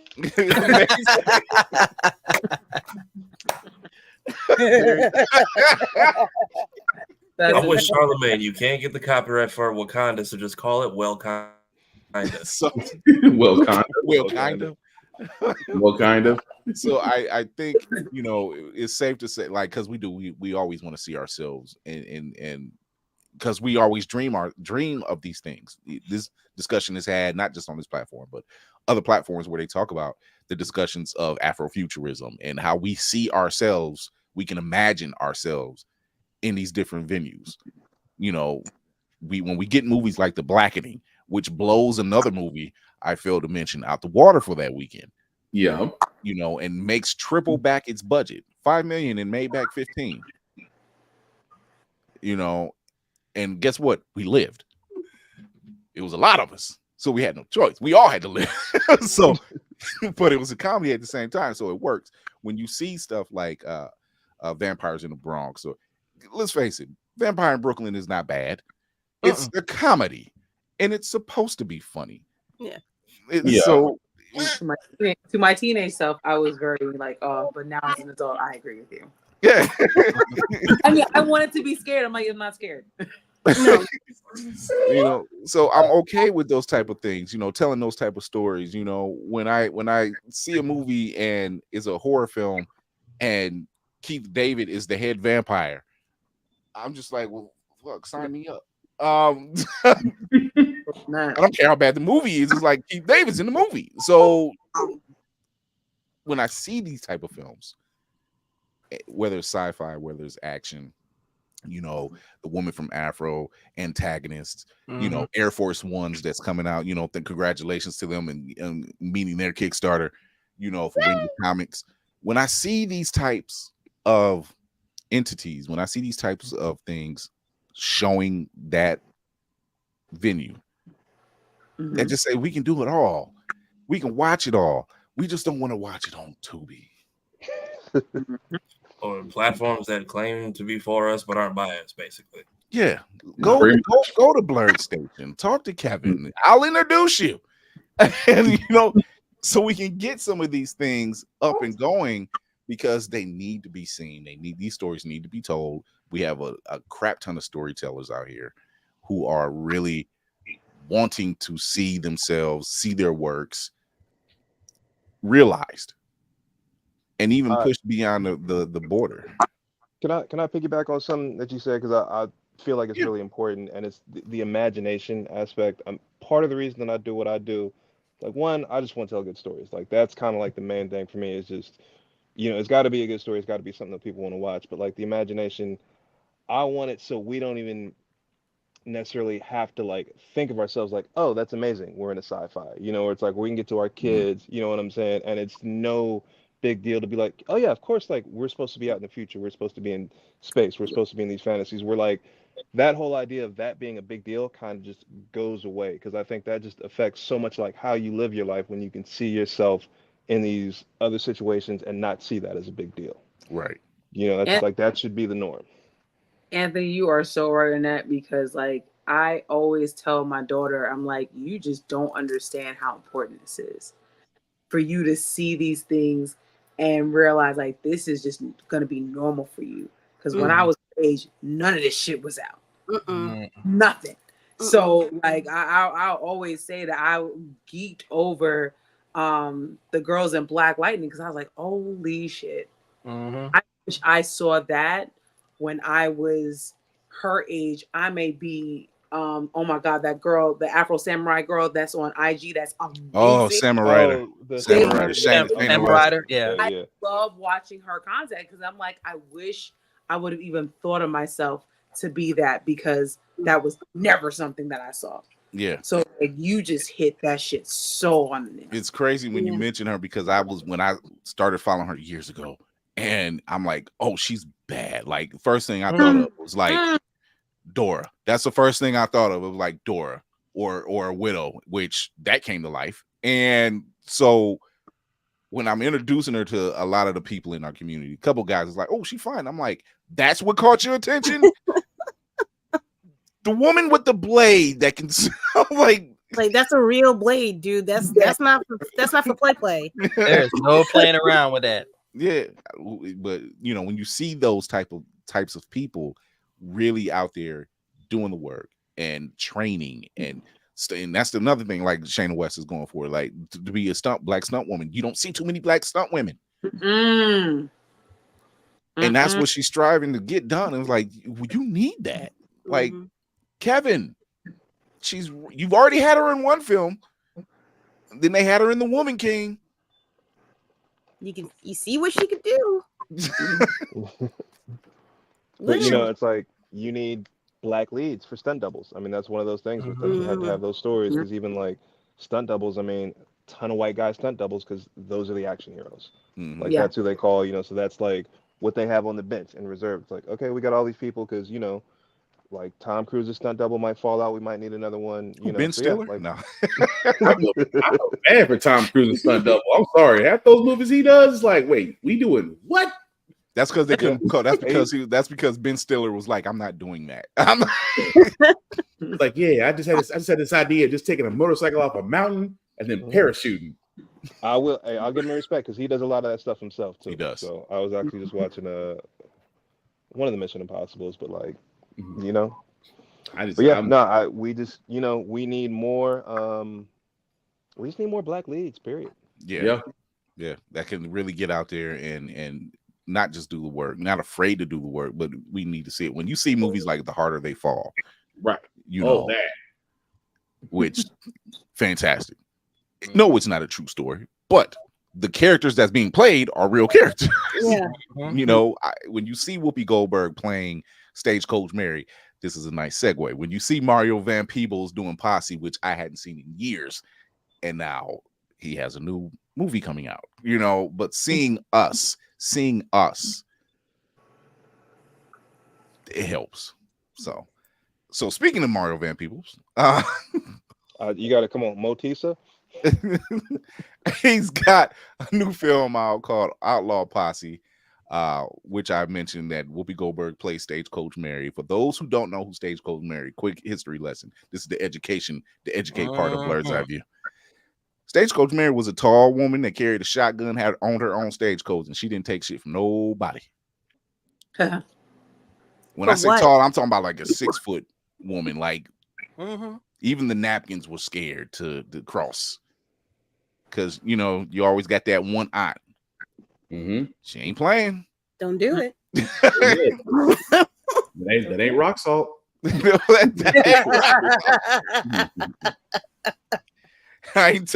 I told you once, that's your warning. So, but one more again.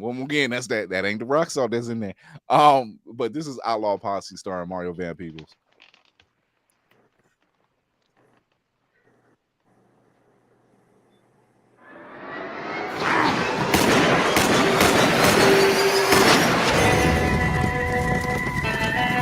Sergeant Decker, we have come a long way to find you. How about a little history? Partway through the Civil War, some of the South began hoarding gold. The rumors about the gold is true. Some years later, I was sent on a mission to retrieve it with your father, and then he disappeared. I don't even know if my father's alive or dead. We weren't exactly on the best of terms. Your daddy was spotted in a border town near Mexico. He's putting together a team to go after my gold. So I'm guessing you're Mary. Mary's stagecoach, Mary's rules. You find your daddy, and you get your wife back. No!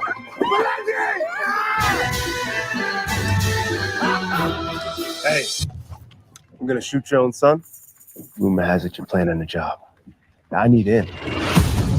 You ever hear Butch Cassidy and the Sundance Kid? You talking about them white boy bank robbers? Ladies and gentlemen, raise your hands slow. Butch and Sundance had 2 Negroes working with them, including a big white fella. White and black, in cahoots with each other. Whatever you two geniuses are scheming up, count me in.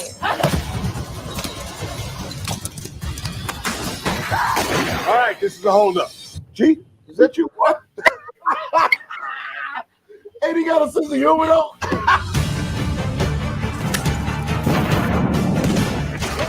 Okay.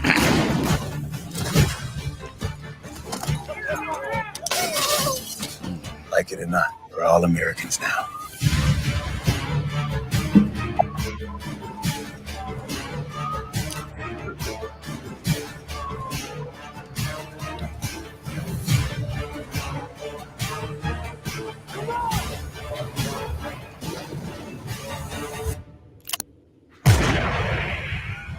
Eight what?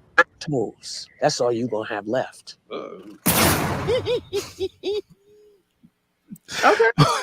Whoopi. I was fine until we saw Cedric the Entertainer. I was like, he probably owed him a Make favor. everybody chuckle, even himself, if nobody else does. That's his role. Right. Keyword, nobody else does. That's the I think that might be the only part of it that he's playing because I don't think I've seen him nowhere on that posse. So Mario Van Peebles did this movie Posse back in the late 80s, early 90s.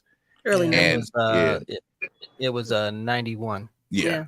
And that starred Big Daddy Kane and a slew of others. And we were hounding the theater for that one. We were hounding because it was different. It was black cowboys getting business done. Yeah, we were there. None of that slapstick kind of. No, it was a straight up vengeance story. Western, which is why we clamored at Netflix when Harder They Fall dropped. And it was brilliant. Absolutely brilliant. Absolutely brilliant. Great casting. But we were cowboys. Yeah. That's what they'll have you believe that we didn't occupy the West. The name came from somewhere. So American history, kids. The fact that it says cowboy. Schoolhouse Rock 2024. American history. See, when you come to Blurred's Eye View, I told y'all gonna get educated. Whether you want it or not. You're gonna get this learning. Wait till we cover next week about Beyonce and where country music really comes from. Oh, congratulations to Queen Bey for topping that chart out there. Yay. And shout out to Miss Tanner Riddell. Yes. Thank you. Yes. I just saw some of her videos. She's amazing. I can't wait. And I wouldn't be surprised. I wouldn't be shocked if any of them get a last minute edition on the soundtrack. Oh, the Texas Hold'em, the woman that's playing the banjo is a black woman whose main mission is enlightening people, saying who created the banjo, who's the playing style and everything. Yep, which was a black man. So it was a black man, and she makes you talking about the soundtrack to the movie? No, That's what he was talking about. I was saying we still got time to edit it and post. So yeah, I congratulations, Queen Bey. That, and let's face it, that I still got my duster and my cowboy hat is in the closet right now. Just needs to be wiped out. I got Spurs. I don't got Spurs, but I got Smith and Wesson. Mine is never far from me. Y'all be cowboys. I'm gonna be a mountain man. Okay, you really gonna be. When did this movie drop? Let's find out. This might be in March 1st. Yeah, Theater. Friday. So This drop weekend. Yeah, there you go. Starring. Is that theater? Huh? Hmm? It's in. It says theaters in theaters March 1st. Yep. This ain't Texas. That's a crazy day. I mean, isn't Dune also dropping this weekend? Like that Yes. is. Yes, Dune Part 2. That's a lot of shit. It's actually very good. The movie ramp up is starting. It used to start a little later. It's starting much earlier now.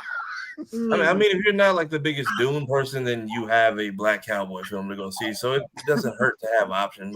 And I agree with that because I'm that person that's not a biggest Dune fan, but I feel like I'm also in the minority because I know a lot of people. Before we get out of here, and I'll put it in the chat, and I'm gonna say now, if anybody out there in the comment section is a Dune person, I want you to convince me to watch either the original or the remake, of course. Convince me as to why to watch this film. I know the basis of it. I know about the spice, the earthworms. I know about the two factions that's fighting over the spice, and all, I know all that. The Atreides, the Harkonnen, the Fremen. Trust me, we can go on like that. I can convince. Drop it in the comments or drop it in convince me. Peak 80s David Lynch crazy. The first movie. I did like the first movie. Is it because Momoa is in it?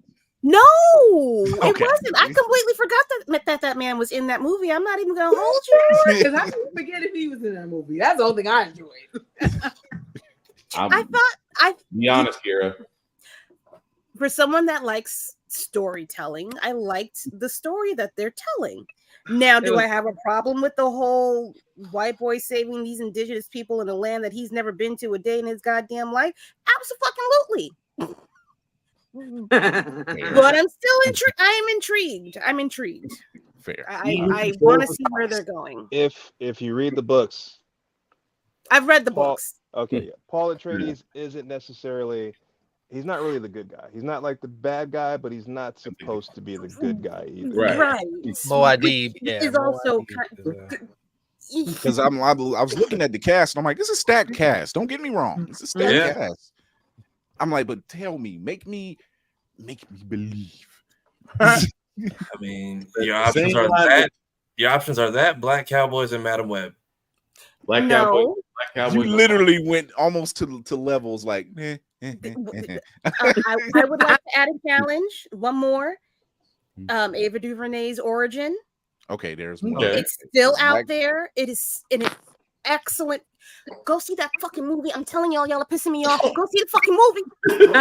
So Origin and Outlaw Posse doing. Right.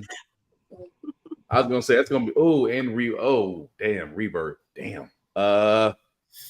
My copy gets here. I get to Florida tomorrow. My copy gets here Friday, so I'll be delayed 3 weeks. Me too. I was gonna say I'm Advent Children was a nice watch though. I'm gonna say me and Tafari gonna kind of be on the sticks for a couple of weeks. So have either of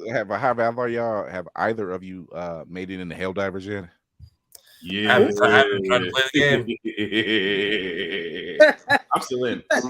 Talk about that, Will, because that was too much of a laugh. I did something I wasn't supposed to do, and hopefully PlayStation doesn't pay attention because that's how I got in, and I'm not gonna repeat how I did it. Say less. And that's our piracy attitudes coming out to play. Wow. I mean, we are space pirates. I mean, let's face it. I do need to get a one piece. I do need to get a one piece hat aside from the swords. So I mean, we do our thing. Well, what we pirate. Join us. Telling.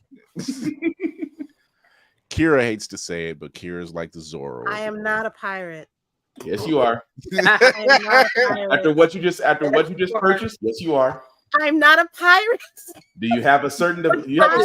I am frugal. I am. You not are a buccaneer. Do you have a certain service, ma'am, that has 3 letters? I don't understand what you're saying, sir. I don't understand. Never far from me. No. I was gonna say. Oh man. So on that note. Wrap-up protocol initiated, Captain. I can do this. All right. Signing off. We got Anthony Jefferson with us. Oh man, tell everybody they can call you, my guy.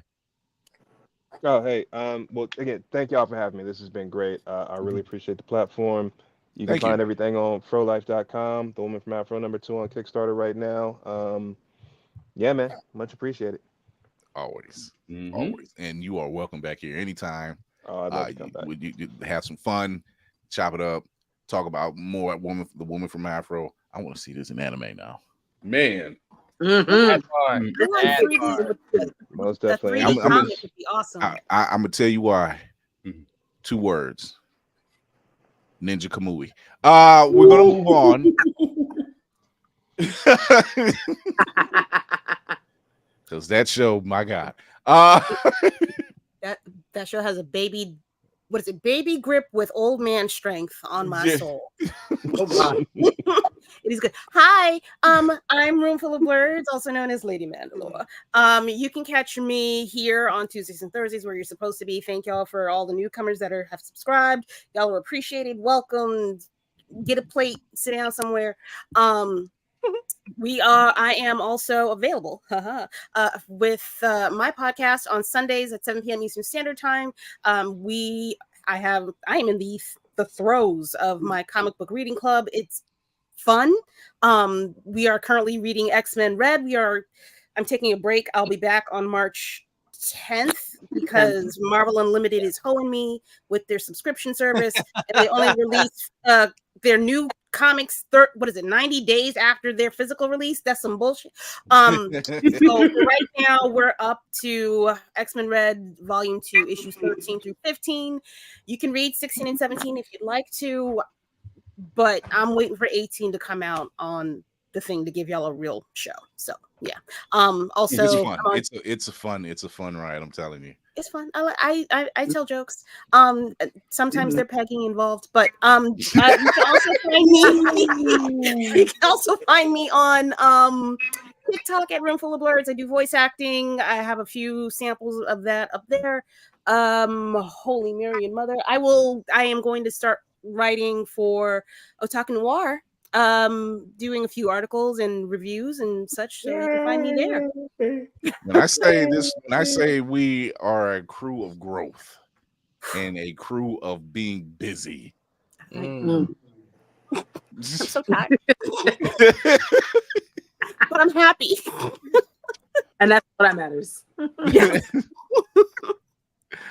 Oh my God. Talk to him, lady. Hey y'all, I am Lane from Geek by Heart. You can find us at Geek by Heart on YouTube. Me and my husband run that. We run it on IG and TikTok. We talk about movie reviews. We talk about trailers. Right now we are streaming video games. Jay is streaming Gears of War. He's starting from the first and then going into the whole series. He routinely streams on Fridays around 6:37. I stream when I can for Hogwarts Legacy. I'm having fun with it.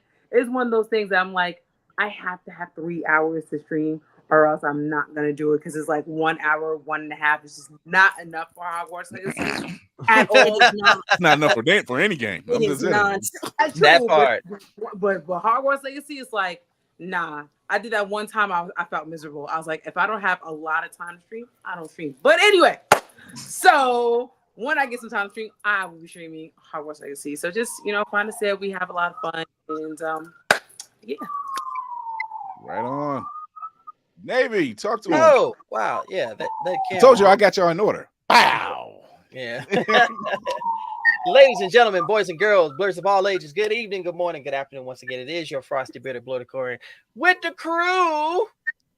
Flat Ab. Y'all can find me on Instagram, TikTok, Twitch, all of them under Navy Montel. I had prior to coming in here, and I apologize for my tardiness. You had the Mako girls. Yeah, I had a convo with the Mako girls. They are officially my nieces. I am their uncle. They are so amazing. And it's all about supporting those that are showing their passion without the aftertaste of being stupid. And that's why I sent the shuttle to you. I appreciate it. The combos are coming in strong. I've got more that's being scheduled out. Miss Angie and I will be back with the Blurticore Speaks podcast. I've got more coming out for YouTube, most definitely. And if you guys want to see me try something different on YouTube, if you have any suggestions, please throw them my way, because I'm always for inspiration to do something, as long as it shows that the support that we get at this platform and all others is all about that love and positivity, because the basement virgins need to be kept at bay. That part.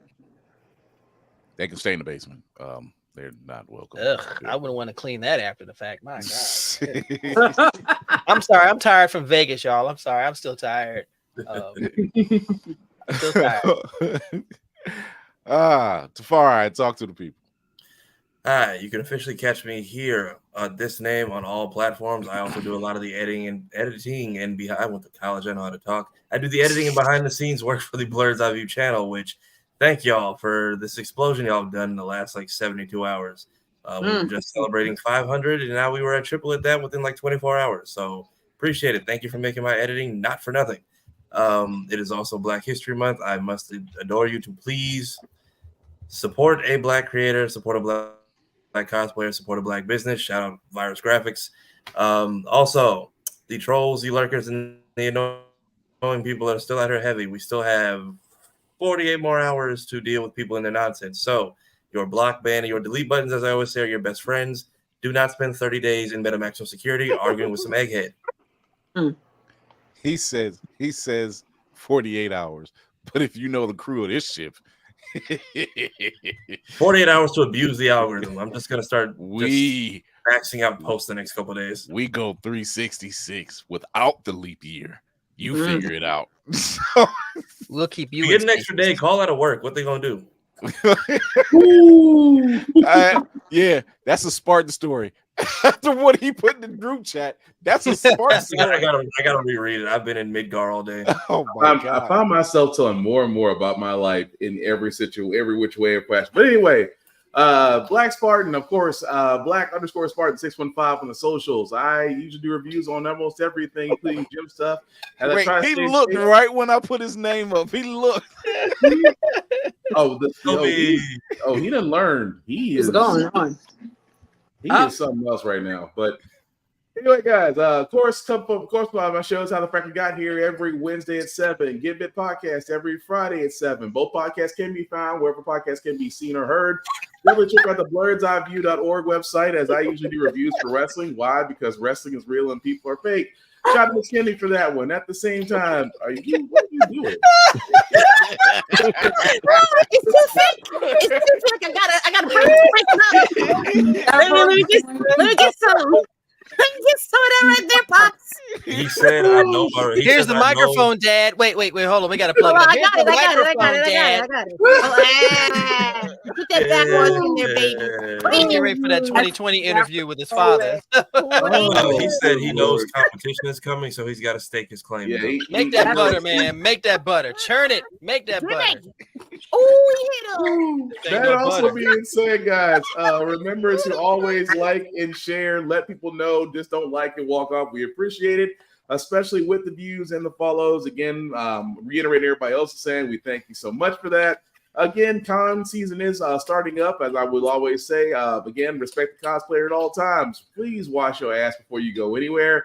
And of course, in a world that's pretty much cruel right now, be nice, be kind, don't be a dick, and we'll all be cool. And Obi is trying to get a straw. He said that. Stab you in the face. yeah, you gotta whip it up like this, Pops. You gotta Yo, Obi for the win. You're right. Yeah, will your new baby be able to do this? This shit wouldn't be half as lively if we didn't have some form of shenanigans. If we shenan once, we gonna shenanigans. You want serious? I don't know where to send you. But we over here, we're gonna have a little fun. I want to thank our guest Anthony Jefferson. Go show your support over there. Go to the Woman of Africa. Go to his IG page. Go to the Kickstarter. Go hit that Kickstarter. Go to the website and show your love. Anthony, this is a dope piece you have. The art is amazing. I like what it's all about. You have fans here. And you have and you have supporters. I already bought mine. So I appreciate y'all. We don't waste time. Real. We don't waste time. We don't waste any time with people. So shout out to you for that. They didn't. He wants his copy too. That's he why wants the milkshake. Yeah, I got it. You know what? I do onesies too. I send your little man a little onesie. I got you. There we go. Look at that free publicity for Obi. I mean, right? Yeah, you might be enjoy this free stuff when the girl shows up. Like straws and onesies. Wow. Right. So, you can catch us Tuesdays, Thursdays live on YouTube, Twitch, and IG, 8 p.m. Eastern every week.